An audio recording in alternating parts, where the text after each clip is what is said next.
शुभकामनाएं देता हूँ। इनके जो भी पुस्तकें निकली हैं गंगोत्री और हृदय के लोग, मैं जानता हूँ कि जो उनके मन से शब्द निकले हैं, वो त्रि शब्द जो उन्होंने नाम रखा है किताब का, वो उसके हिसाब से ही है। बहुत ही आध्यात्मिक है, उनके शब्दों में गूढ़ अर्थ होता है। और उनकी दूसरी पुस्तक है वो भी आध्यात्मिक ही है, अंतर जगत के अनुभव रहते ऊर्जा का रूपांतरण सर्वसूत्रों से परे। महाराज जी भी सम्माननीय है, दीपक उनका चलना होगा। ये इन हेडिंग से ही लग रहा है कि जो चैप्टर्स हैं इनके बीच में कितना मोटिवेशन होगा, कितना प्रेरणादायक होगा। इससे मैं उन्हें फिल्म गाइड को बहुत बहुत बधाई देता हूँ।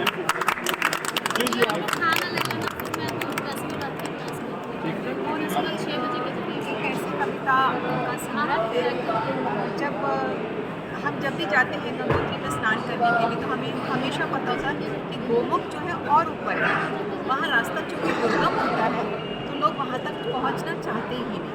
तो ये कविताएं, इसमें सबसे पहली कविता जो मैंने कॉलेज में हॉस्टल में रेलवे स्टेशन पे जब लिखना शुरू किया था, तो कविताएँ वैसी थी जैसे गंगा की धार कच्ची पक्के रास्तों से होते हुए, हमें तो बनारस में उसका बहुत सुंदर स्वरूप मिलता है, फिर हम उसको सजा लेते हैं गंगा घाट की आरतियों से अलग अलग। लेकिन ये कच्ची पक्की कविताएं जो अब मुझे लगता है कि पहले की अपेक्षा में थोड़ी परिष्कृत होकर निकली, तो मैंने उन कविताओं को रखा, ईमानदारी से इसलिए रखा ताकि ये दूसरों के लिए प्रेरणा बने कि कविता ये ना सोचे कि कोई लिख नहीं सकता। कच्ची कविताओं से शुरुआत होती है, फिर धीरे धीरे वो पकती, जैसे मिट्टी जो होती है वो कच्ची होती है, पकने के बाद उसके स्वरूप होते हैं। तो मैं चाहती थी मेरी और बहुत सारी कविताएं उनमें शामिल कर दी, पर मैंने उन कच्ची कविताओं को शामिल कर दिया।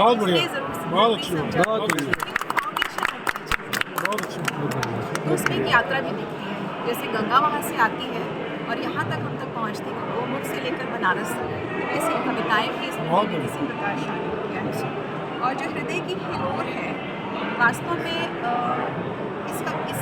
इसका एक गूढ़ रहस्य जो कहना चाहिए मेरे अंदर से निकलता है।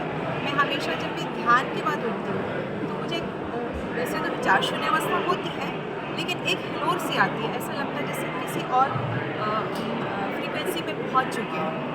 तो जो चित्र मेरे सामने उस क्षण पे आता है, कभी अंतरिक्ष के पार चले जाते हैं, कभी और किसी तल पे चले जाते हैं, जो हमारे हम उसको पाश्चात्य भाषा में कहते हैं ना 3D और 5D, थर्ड डायमेंशन और 5D, तो वो थर्ड डायमेंशन से ऊपर होता है। ये चीज़ें इतनी गौण नज़र आती हैं कि लगता है कि इसके ऊपर क्या है, इसके बाद क्या है, और हम यहाँ रहने तो नहीं आए। और जब हम उस तल को छूते हैं तो लगता है उस तल पे कोई हमारा हाथ पकड़ के ऊपर खींचे।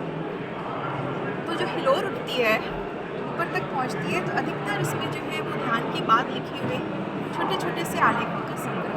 तो इत्तेफाक ऐसा है कि इसमें भी 80 कविताएं हैं और इसमें भी 80 आलेख हैं। ये एक कोइंसिडेंस है। और अच्छी बात ये है कि आज बसंत पंचमी है और आज मेरी बड़ी बिटिया जो है उसका जन्मदिन। जय जय जय जय, बहुत शुक्रिया। उन्हें भी। और ये सब जो है ये संभव हो सका सिर्फ सर की वजह से, क्योंकि ये तो पहले से प्लान था, मैंने पास काफ़ी पहले भी भेजा था, लेकिन फिर मैं ही आगे पीछे हो रही थी, मुझे प्रकाशन कराना चाहिए नहीं कराना चाहिए, पर सबका कहना था कि कराओ ताकि वो हम तक सीधे सीधे कंडेंस फॉर्म में पहुँचे। लेकिन हृदय की हिलोर तो वास्तव में जो सर ने किया है, विदिन 15 डेज ये सब कुछ कंप्लीट हुआ है। और सर का मैं बहुत बहुत आभार व्यक्त करती हूँ, उनकी वजह से ये सपना साकार हुआ। और मेरे साथ बहुत लोगों का सपना था कि किताबें आए। उन सबको प्रणाम, प्रत्यक्ष अप्रत्यक्ष, स्थूल और सूक्ष्म जगत की जितनी भी शक्तियाँ हैं, उन सबको मेरा बहुत सारी बहुत बधाई। एक पुस्तक में सबके हस्ताक्षर ले लीजिए, दोनों की एक कॉपी में।